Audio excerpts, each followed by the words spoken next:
कीजिए। बीच में फ़ोन आ गया था तो इसलिए वीडियो बंद हो गई। इस टॉपिक को हम 2 पार्टों में देखेंगे। एक पार्ट हम पहले बता चुके हैं, तो उसमें जो पॉइंट चल रहा था वो था सद्भावना का स्वयं की पहचान पर क्या प्रभाव पड़ता है।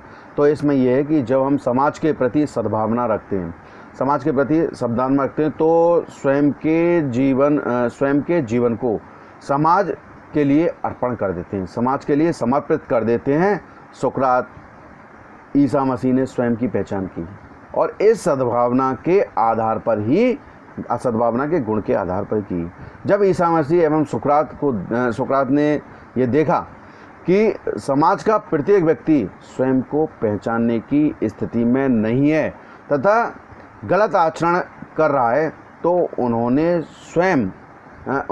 स्वयं आकर सत्य को समाज के सम्मुख रखा, प्रस्तुत किया। इस प्रकार सद्भावना का प्रभाव भी शिक्षक को सत्य एवं उसकी क्षमता का ज्ञान करा देता है।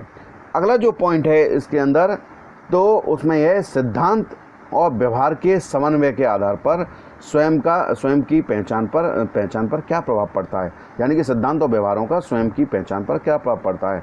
तो इसमें हम बता सकते हैं कि जब शिक्षक स्वयं की पहचान करना चाहता है तो उसको सिद्धांत और व्यवहार दोनों ही पक्षों में समन्वय करना पड़ता है। तो व्यक्ति के जीवन का जो उद्देश्य है वह आदर्शवादी सिद्धांतों को समाज में व्यवहारिक स्वरूप प्रदान करना होता है। सत्यम, शिवम, सुंदरम के आदर्श को एक कुशल शिक्षक अपनी गतिविधियों एवं व्यक्तित्व के द्वारा समाज में क्रियान्वित कर सकता है।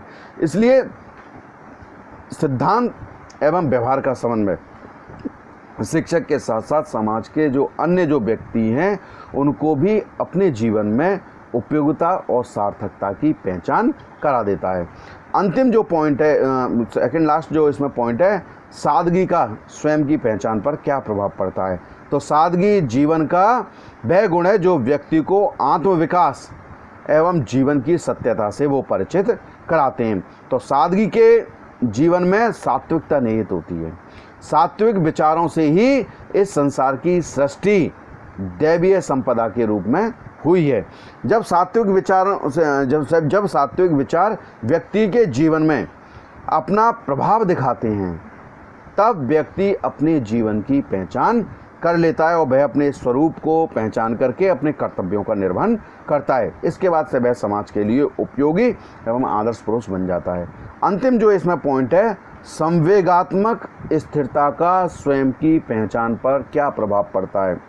तो संवेगात्मक स्थिरता से आशय संवेगों के नियंत्रण से है। जब एक शिक्षक अपने संवेगों पर नियंत्रण रख सकता है तो स्वाभाविक रूप से वह अपनी इंद्रियों पर भी नियंत्रण रख सकता है।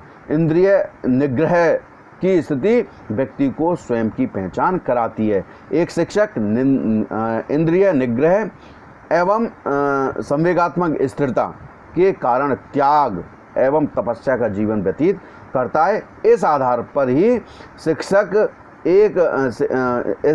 शिक्षक को आदर्श शिक्षक के रूप में स्वीकार किया जा सकता है और विषय भोगी शिक्षक तो शिक्षा एवं शिक्षक समुदाय के लिए कलंक होता है, अभिशाप होता है। अतः जो संवेगात्मक स्थिरता है व्यक्ति को उसकी वास्तविकता का पहचान कराती है। इतनी जितनी हमने आपको बातें बताई हैं इस टॉपिक के अंदर, उसमें कंक्लूजन या सारांश रूप में हम यही कह सकते हैं कि व्यक्तित्व के जो विविध आयाम होते हैं, विविध पक्ष होते हैं या व्यक्तित्व संबंधी जो गुण होते हैं, एक शिक्षक को उसके वास्तविक जीवन की पहचान कराता है।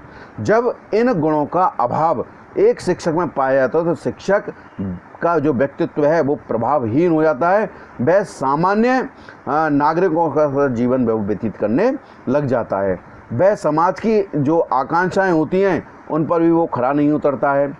अतः जो एक शिक्षक है, शिक्षक को अपने चरित्र में, अपने व्यवहार में इन गुणों का समावेश करना आवश्यक है। उसे स्वयं को पहचानना पड़ेगा। आत्म गौरवान्वित होकर के शिक्षक को अपने जीवन की जो सार्थकता होती है या उपयोगिता होती है, समाज का उद्धार करके जो है समाज का उद्धार करके उसे अपनी सार्थकता सिद्ध करनी पड़ती है। क्योंकि आज का जो शिक्षक है अपने पद से भटक गया है, वह समाज की उस भीड़ में शामिल हो गया है जिसका भविष्य ना तो कभी उज्जवल था और ना ही कभी उज्जवल रहेगा। इसलिए स्वयं की पहचान करके समाज की भलाई, बच्चों की भलाई, अपने आसपास जो माहौल है उसको सुधारना, उन सब चीज़ों का स्वयं की पहचान पर फ़र्क पड़ता है। हमारी प्रत्येक वीडियो को आप देखते रहिए, लाइक करते रहिए, शेयर करते रहिए, कमेंट्स करते रहिए, ठीक है नहीं। बेल आइकन को प्रेस कर दीजिए जिससे कि सारी वीडियोज़ आप तक तुरंत ही पहुंच जाएं, क्योंकि इसके लिए संस्था में से अलग से कोई फंड नहीं आता है। टीचर मेहनत करता है, परिश्रम करता है, अपना नेट भी खर्च करता है, जिसकी कि अलग से कोई क्या कहते हैं मानदेय नहीं मिलता है। ये आपके लिए है, आपके काम का है। कोरोना की वजह से संस्थाएं बंद हैं, ठीक है ना। आपका जितना भला हो सके आप इसका लाभ उठाइए। जब तक जुड़े रहिए, तब तक के लिए धन्यवाद, नमस्कार, जय हिंद।